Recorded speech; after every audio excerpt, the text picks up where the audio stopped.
Okay, so today we'll be like discussing about how market works. So based on that, we'll be like discussing what is the demand, supply, and the equilibrium price, and many more things with examples. Okay, so the supply and demand are the two important words that business people use often. Okay, and actually it's for very good reasons. Okay, so these are the forces that make the whole world work. They determine the quantity of each good produced and the price at which it is sold. If you want to know how any event or a policy is affecting the economy, actually you have to understand the words supply, demand, and equilibrium. So this is actually a very basic concepts in economics. So let's dive deep in. Okay, so in this session we'll be like discussing what is the demand, what is the supply, and then what are the factors which affect a buyer's demand, and what are the factors which affect the seller's supply, and how do this demand and supply helps the company to determine its price and the number of quantity of goods sold. Okay, so how are these factors actually helping people to allocate their resource and determine their price and the quantity to be produced. Okay, so this is a basic session of economics. Let's dive deep in. Okay, market. We discussed what is a market earlier. So market is a place where these buyers and sellers meet for a particular product. Okay, so when you say competitive market, so when you have many buyers and sellers fighting for the same product, so there'll be like lot of negotiations on price. So I mean there will be no negotiations of price. So there's the so because there is a lot of products available, so everybody is trying to sell the same product and everybody is trying to buy the same product, so you can call that as a competitive market. So a perfectly competitive market is a place where all the goods that you have, all the products that you have are same. Okay, and these buyers and sellers are very much that that no one can like take a fix the price. So everybody is a price takers. So nobody has an authority to fix a price. So you'll be like understanding this when we like discuss about different types of competitions in the market. So that will be in the future sessions. Okay. So right now we can just like assume what is the market, understand what is the market and what is the competitive market, and then right now we're gonna like assume that we are in the competitive market, a perfectly competitive market where all the goods produced the same. For example, you we have if you take a product like phone, all the products, all the different kinds of phones produced by different companies looks the same. You can think like that. So nobody's able to fix a price. So they just take a price taker based on the market. Okay, let's understand what is a demand. So demand is nothing but the amount of goods that the buyers are willing to buy, and they should be able to buy as well. So it's actually a demand. I think the word itself says, I think it's just a synonym. So it's nothing but amount of good that people are willing to buy and able to buy. Okay, so we have a law of demand which says whenever the quantity of the demand falls, the price increases when you have other things equal. Okay, so maybe we can just like I can show you a small example for this. See here we have Helen who drinks a lot of lattes. So here we have a prices of lattes and the quantity is demand she demands. So when the lattes are priced $0, she actually drinks 16 lattes a day. I mean let's just assume maybe a week we can say that. So when the price is $1, she demands 14 lattes. Okay, and then it goes on when the latte is priced $6, she just demands only 4 lattes. So it shows the relationship between the price of the lattes and the quantity Helen demands. Okay, I think we can able to like identify it actually like matches with the law of demand, right? So we just discussed the quantity, the demand good falls when the price increases. See here, the price increases, the quality of the demand, I mean quantity falls. So when the quantity is falling, is decreasing, the price is increasing, right? It because imagine it's because of fixed cost of production. So imagine I am a company who was like manufacturing lattes, I mean making lattes. What happened? So if I can make more lattes, I can able to give it in the lesser price. Yes, that is actually like it's about production and cost concepts that we'll be like discussing in the future. As of now, just like remember this, and then let's see how it works on a curve. Okay, so the same information that I have on lattes is like shown in the graph here. So I have quantity in the x-axis and the price of lattes in my y-axis. So the first one, I'm just plotting it. So $0, my quantity is 16. So I'm plotting it here. And for $1, it's 14. The quantity is 14. $2, 12. $3, 10. $4, 8 lattes. $5, 6 lattes. And $6, 4 lattes. So when I plot this, I'm just getting a straight line. Okay, so it actually this is our demand curve. Okay, so the price of the lattes is kind of increasing when the quantity is decreasing. Okay, okay. So let's imagine there are only two buyers in the market. We had Helen and now we have Ken. Okay, so let's just take the demand for Ken. Demand of Ken for lattes is like she'll be like drinking 8 lattes a week when it is priced $0. I mean when it is offered free. Okay, and then she will be like paying $1 for 7 lattes, and then she actually like brings 6 lattes when it is priced 2. So it goes on. So when you sum it up, you get the market demand. Okay, we have Helen's demand, we have Ken's demand, and then when you sum it up, we get the market demand because there are only two buyers in the latte market right now, based on our assumptions. Okay, so here we just understood the quantity demanded in the market is nothing but the sum of the quantities demanded by all buyers at different prices.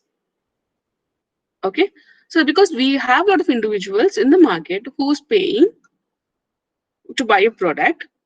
So when we sum up all the demands of our buyers, we get the market demand. So when you sum the individual demands of the complete market, you get a market demand. Perfect.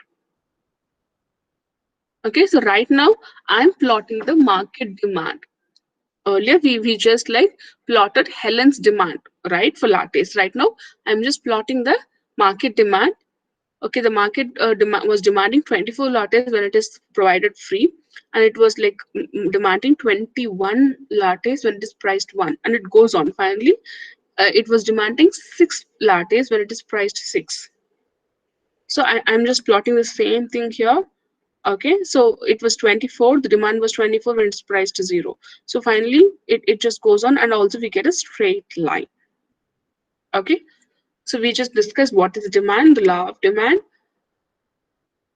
individual demand curve, and the market demand curve, right?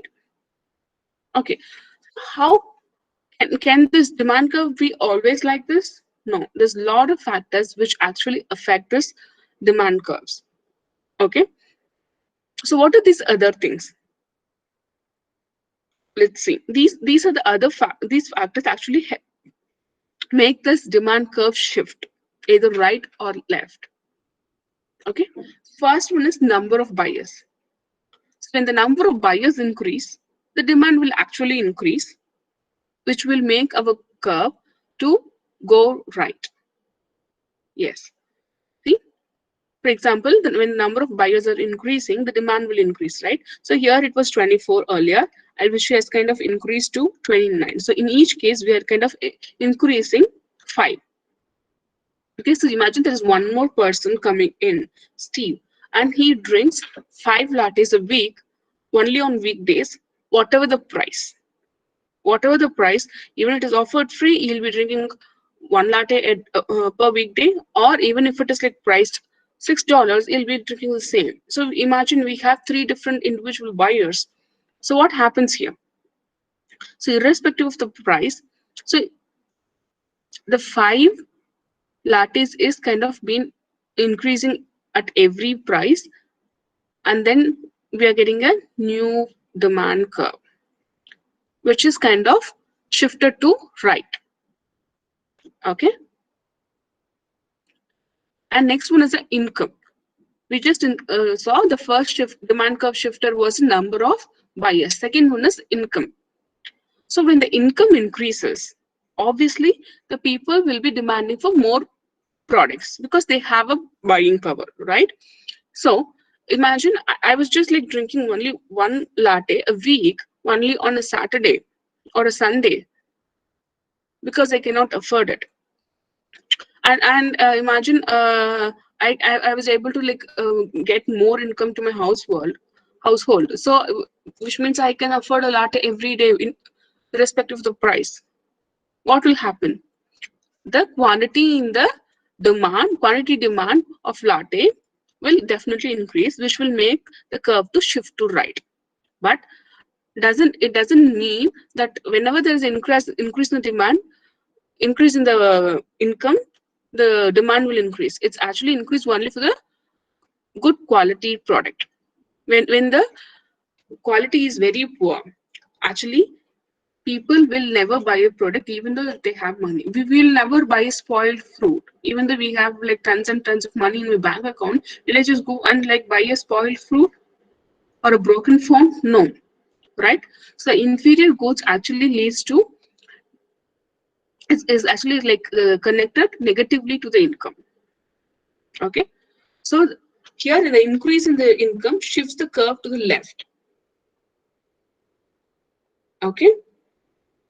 And the next one is price of related good. I mean the substitutes. I mean a lot of things. For example, if you go to a restaurant or a fast food stall and you want to eat something, and if it is not available, we can always go for the other one. For example, pizza and hamburgers.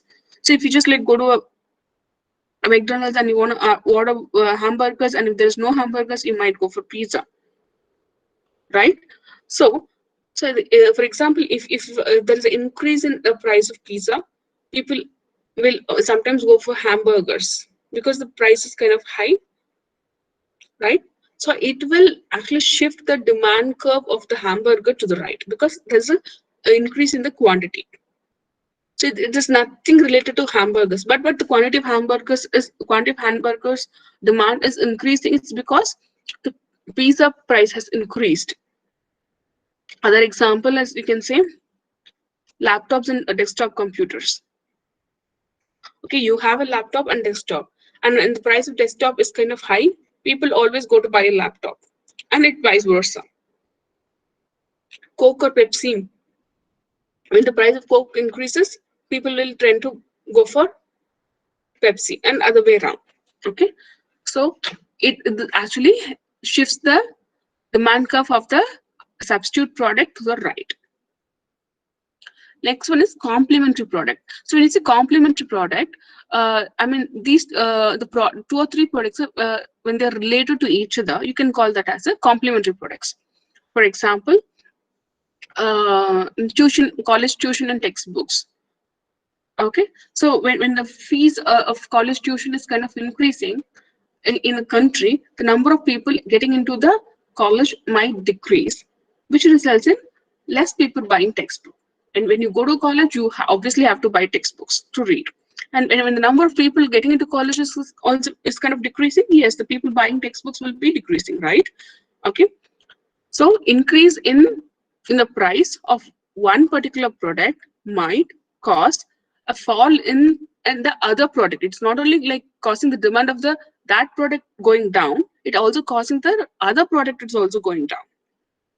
Okay, so maybe you can say during the as COVID-19, the what happens, the sale of computers went up.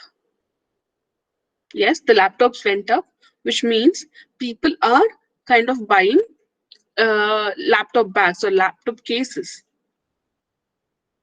It's increasing, right? And because they're complementary to each other. Next one is taste. Okay, when the taste of people kind of shifts due to a cultural demand, what happens? There is demand curve shift to the right. I mean, when actually when this taste shift, and it leads to increase in the demand. Okay, for example, in the recent days, people were like kind of trying to wear sneakers a lot. Okay, so the millennials are trying to wear sneakers a lot, which means what happens, we're trying to follow Western culture. So when people orient towards when in the East Asian community, the South Asian community, like kind of little oriented towards the Western culture, the products of the Western culture, I mean, the demand for the increase in the products of the Western culture will actually increase, right? Yes. Next one is the expectations. So this actually affects the consumer buying decisions. For example, imagine I'm going to get a hike in my job. I might start dining in the expensive restaurants when compared to my previous olden days, right? And imagine due to this COVID-19, a lot of people are not kind of spending money.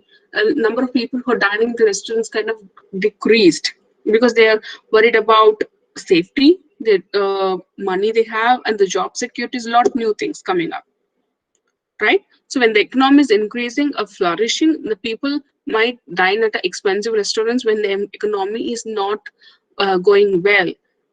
So people dining in the restaurants and people buying new cars, new bikes will decrease. Okay, it's actually because of the expectations. So if we might be thinking, okay, the economy is doing good, I might be getting a hike and I might be doing well in life, so yes, I can buy anything. And when the economy is going down, you might be like thinking about, okay, I'm not going to get hike this time. I'm not sure how my job is going. I'm going to stay with my job. I might get fired. Yes, so let's not invest in too many things. Let's not spend money on expensive products or luxury products. Okay, so because of the expectations, this actually affect the people's buying decision, and because of that price increase or the demand increase or not, and this actually affects the demand curve. Okay, in summary, we had 5 factors affecting the demand curve. Yes, like price, that's obvious. That was the one we were trying to like understand the relationship between the price and the quantity demanded. Apart from that, we had number of buyers, income, price of the related goods, and the taste and expectations. Okay, so when you say price of related goods, we were talking about the supplements as well as complementary products. Okay, so let's get into supply. Okay, when you say supply, it's about the quantity of any good which is supplied by the seller. Okay, so it actually we have a law like a law of demand, we have law of supply. Okay, it says the quantity supplied by the company increases when the price of the good increases, because everybody will get into the market when the product is kind of priced high, expecting they might get good margins, right? That's why most of the companies get into that kind of business. Let's not talk about that first. Let's just like concentrate only on this aspect. Price increases when the supply increases. We were discussing price increases, the demand increases. Okay, here we have a same latte example. Okay, so the price of the lattes is here and the quantity is here. So people were not consuming lattes when it is offered free, and people were consuming 3 lattes when it was offered at $1. And it goes on, the quantity supplied, I'm not talking about the people consumption, we're just talking about quantity supplied, sorry. So when people were supplied 18 lattes when it is offered at $6. Okay, yes, so this actually like obeys the our law of supply. Okay, please don't get confused like why we have this we have different concept in demand. Both of these things will be converging at the end. Okay, so we'll be discussing about demand and supply, how they go together. Okay, we'll be talking about equilibrium. Okay, don't get confused right now, you just like go with the flow. Okay, we're plotting a graph here. So we have the price in the y-axis as usual and the quantity, I mean the supply, in my x-axis. Okay, so when I just give 0, 0 here, and then when it is offered at I mean when it is offered at $1, the quantity is 3. When it is offered at $2, quantity is 6. It goes on. So when it is offered at $6, the quantity required is 18. Okay, we're just getting a straight line, but in an opposite direction when compared to the demand curve. Okay, imagine we were just like discussing about the Starbucks. Okay, because I mean it's about market. Okay, so and we have Pete. Okay, so he's also like making lattes. So when nobody was making lattes, it was priced to 0. Yes, because nobody's making, and so there's no price for that, right? When they were making 5 lattes, it was priced $1. When they were making 10 lattes, it was priced $2. Okay, we are talking about individual supply and market supply. So Starbucks was an individual company who was making lattes, whereas like when we have like 2 or 3 suppliers, companies or stores making this, is we're just like summing up all the individual supplies to a market supply. Okay, it's a market supply is nothing but a sum of the quantities supplied by all the sellers at different prices. Okay, we have plotted the same thing. We are getting a market supply curve. We just looked into the individual supply curve earlier. Right now we are just looking into the market supply curve. Okay, then let's just look into how the supply curve shift. Okay, so I mean we just discussed about only about price. We just like had quantity in my x-axis and price in my y-axis, remind thinking that the rest of things is not affecting. So let's see what are the other determinants apart from price which makes the shift in the supply curve. Okay, first one is the input prices. Prices is nothing but the raw materials. So how do you make latte? I mean we might be like do it with the help of milk, right? So when the fall in the input prices makes the production more profitable to Starbucks, right? So the company will be able to like make large quantities. Let's see that in the curve. So my input price of milk actually is kind of falling, so that I was with $10 I was just able to buy only 2 liters of milk, and then I was making in the latte. But imagine with $10, I was able to buy 4 liters of milk because the milk price dropped. I'll be with the same money that I've invested in, I can able to buy more liters of milk, which means I can able to make more coffee, right? So here I'm just like increasing 5 in this example as we like increased 5 in our demand curve. Okay, so I was like making 5 lattes at the price of dollar, like the price of $1. Now I'm kind of making it 10. I was kind of making 15 lattes when it is priced 2. Okay, so the supply curve kind of shifted to the right. Next one is technology. Yes, definitely technology actually determines how fast you can make the products and how easier you can make the products, right? So when you have a coffee machine, yes, you can able to like make a lot of copies when you like just making it when compared to making it manually, right? You just have to hit the button. You just like put in all your sugar, milk, water, everything, and you just have to press the button, right? It actually like help you to like save your um, time, and it also like you don't have to pay too much for the people who's working in your restaurant to make coffees. Yes, right? So it actually saves the cost as well as like reduce the time. And next one is number of sellers. If there's a lot of people who are selling the product, definitely it will shift to the right, because the price will kind of, it will definitely affect the price, and then it will shift to the right.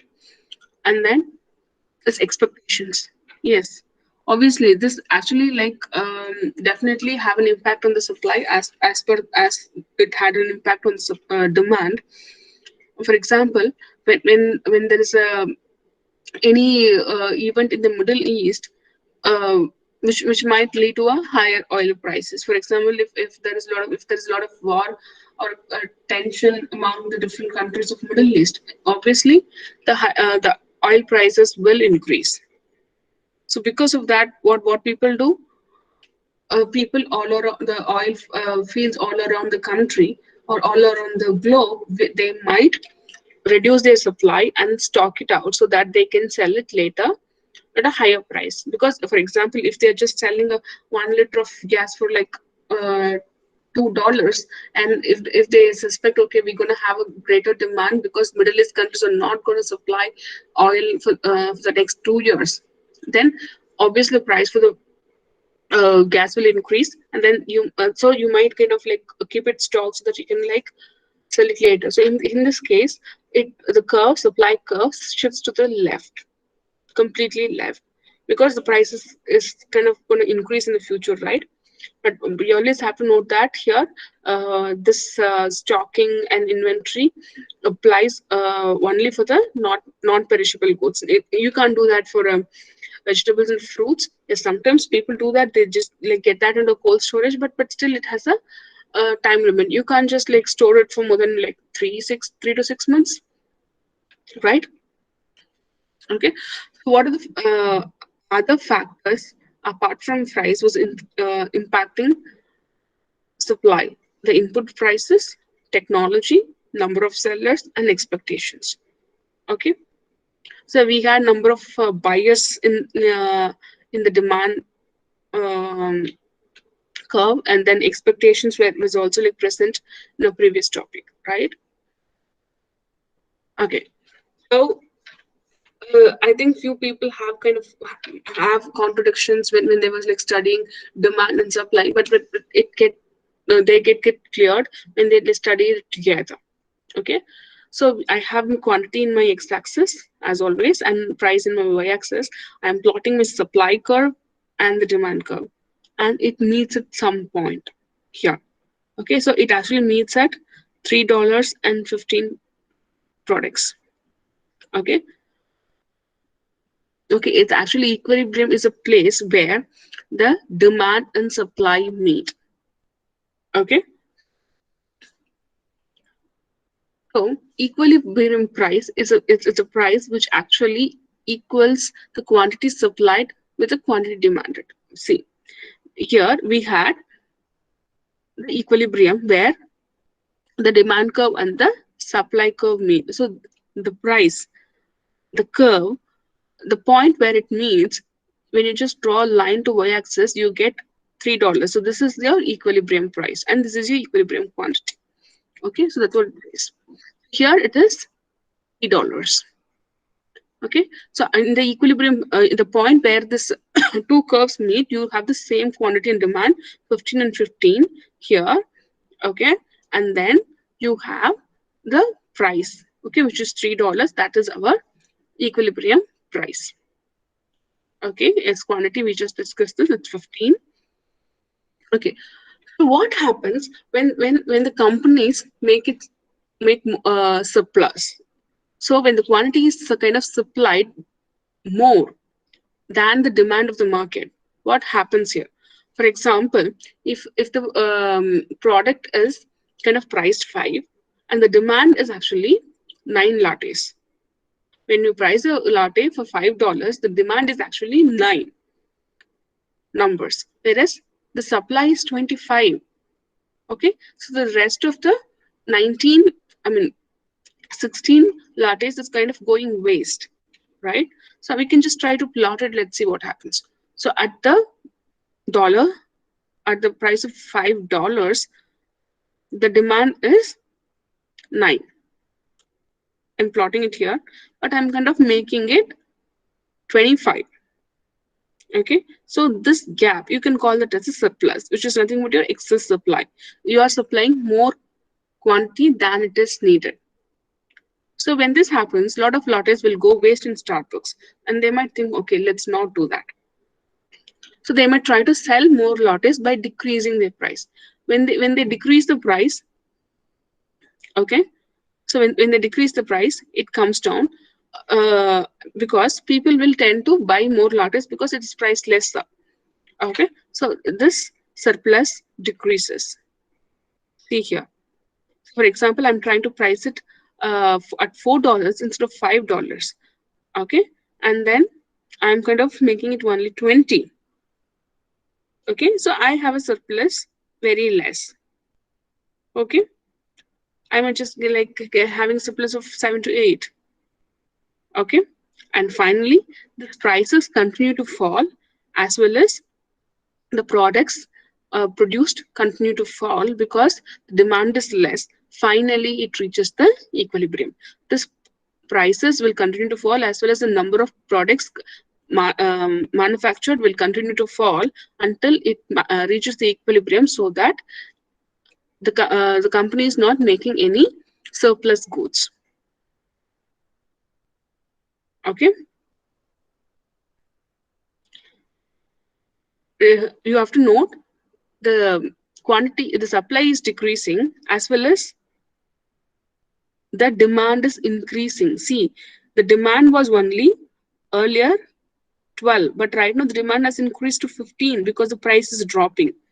So the surplus is like kind of going to zero in the equilibrium point. It's not only because of the lesser because of the downward movement of the supply curve, there is the upward movement in the demand curve. The demand is increasing as well when the supply is decreasing.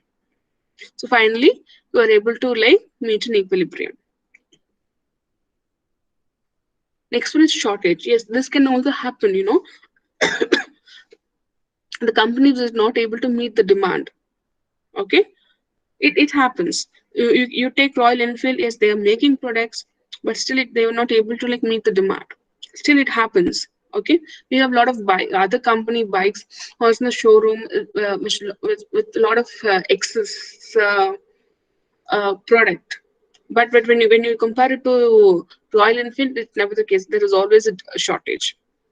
Okay, so here let's see an example. When the price is at 1 for a latte, okay, the quantity demand is 21, but the company Starbucks is making only 5 lattes. Okay, so you can see it here. This is a shortage. This gap is called a shortage because we have a excess demand than the supply. So in this case, what the companies will do is they try to increase the price. They try to increase the price as well as the supply. Okay, so the price is kind of getting increased here, and they're also increasing the supply, so it just moved towards the equilibrium. Okay, here when the price is kind of increasing and the supply is also increasing, the demand might fall. See, it fall because the price is increasing, right? When the price is increasing, yes, the demand might go down. So the demand is falling, price is increasing, as well as the supply is increasing. Okay, so it is kind of going up, the shortage is getting reduced, and finally it reaches the market equilibrium where demand equals the supply. So any product will actually price their product, any company will price their product when in the market equilibrium where the supply equals the demand. Okay, this is actually used in a lot of pricing strategies. So we'll be like talking about pricing in detail in the future sessions where you have to recall all this. When we might be talking about production cost, yes, at that time we have to recall supply curve, demand curve, law of demand, law of supply, and we also have to recall this in production cost. Okay, so there are 3 steps that you have to like look into while trying to check out the changes in this equilibrium. Okay, first one is you have to decide whether this shifts the demand curve or the supply curve or both. I mean, if there is any event it shifts only the supply curve or the demand curve, or it's also shifting both the things. Okay, at that time this equilibrium changes. Okay, and then you have to like know where at which direction this curve shifts. For example, I mean, when there is an increase in technology, and then it actually leads to the decrease in the cost and increase in the quantity, which actually like shifts the curve, demand curve from left to right. Right. So you have to know at which direction it's shifting, and then and also you have to know how it like changes the equilibrium. Okay. Yes, when the curve shifts, the equilibrium itself changes. Okay, let's see that example with the hybrid cars. Okay, so we have, I think you all know what is a hybrid car is. Okay, so we have price in my y-axis and quantity in the x-axis as usual. So there's a supply curve and the demand curve, and we have an equilibrium. Okay, let's see how the shift in the demand and supply curve changes the equilibrium. Okay, right now the equilibrium is at P1 and Q1. Okay, so it's a change in the price of gas. So when there is an increase in the price of gas, what happens? People will tend to buy more hybrid cars. So the demand is increasing. See, the demand is increasing because of that, but the quantity is also increasing. Demand is increasing, but the price is kind of is the same. Okay, at the price of P2, you see there's a different demand. So, but the supply curve looks the same. So you're getting a new equilibrium here.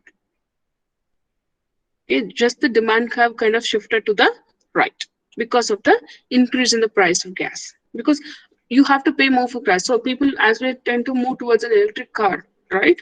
It happens. Okay. So when the price rises, what happens? Producers, they supply large quantity of hybrids. Because see, yeah. So right now, after seeing Tesla, a lot of companies are making hybrid cars. Right now, a lot of the automobiles are moving towards making hybrid cars right now. So which means what happens? The producers are starting to supply large quantity of cars, right? So which also like make a different shift in the equilibrium. But before that, you have to understand this terminology: change in supply and change in the quantity supplied. Okay, so when there's a shift in the supply curve, when when there's a change in the technology or cost, this actually makes the quantity change, right? Change in the quantity supplied. And in the demand curve, when changes in the income or number of buyers, we have a shift. Okay, so when you see here, supply is also changing. So the companies who are making this hybrid cars is kind of increasing. The supply is also changing. So the price is kind of getting dropped. It's because the supply is more. There's more hybrid cars in the market. Okay, so it actually makes the prices to fall and the quantity to rise. Okay, so here we have both supply and demand curve shifting. So earlier the demand curve was here because of the increase in the price of gasoline. The demand for the hybrid cars increased, and for the supply curve it was here because of the technology upgrade. The companies were moving to making more hybrid cars. The supply is also increasing and the demand is also increasing. So the equilibrium point kind of shifted from P1 to P2, Q1 to Q2. Okay, so here both of them is shifting to the right. This is under favorable conditions because the companies also are able to produce more products, and the people are also like kind of willing to buy this hybrid cars because here both of them are in the good right zone. Okay, so that's why they're shifting to the right direction. Okay, so when the demand is increasing, yes, here the quantity is also increasing. When the supply is increasing, the quantity is also increasing. That's a good sign. It's actually a perfect example for a good market equilibrium. Okay, so here if the supply is increasing, but what if the demand falls? See, here we just discussed about what happens in a very good market. Yes, sometimes we have this here. What if the people were able to are interested in buying less hybrid cars? but the companies are making less hybrid cars as well. So in this case, the shift was kind of going down. So the supply is kind of increasing more than the demand. Okay, the shift is kind of going down. Okay, so we just like saw how this equilibrium can change if there is a shift in the supply and demand curve in the market. Okay, so far we have discussed what is demand, what is supply, what is an equilibrium, what is a equilibrium price, equilibrium quantity, and then we discussed about law of demand, law of supply, and how the shift in both demand and supply will actually create a shift in the equilibrium price and equilibrium quantity under two different marketing conditions, two different market conditions. Okay, so all this can be like, we can relate this to one principle that we have discussed in our earlier session. So markets are usually a good way to organize economic activity, right? So you tend to know, oh, like at how much price that I should be like selling a product, and what should be the quantity that I should be like producing. Okay, when every company decides that, and it completely sums up the economic activity of a particular country or a particular industry. Okay, so these equilibrium prices that is kind of determined right now, which actually guides these companies and the countries to go for economic decisions. For example, if there's a cost is kind of decreasing due to the advancement in technology, which means the rest of the competitors or the industries which are making complementary products might shift to that kind of technology. Okay, so this actually helps people to allocate their resources accordingly.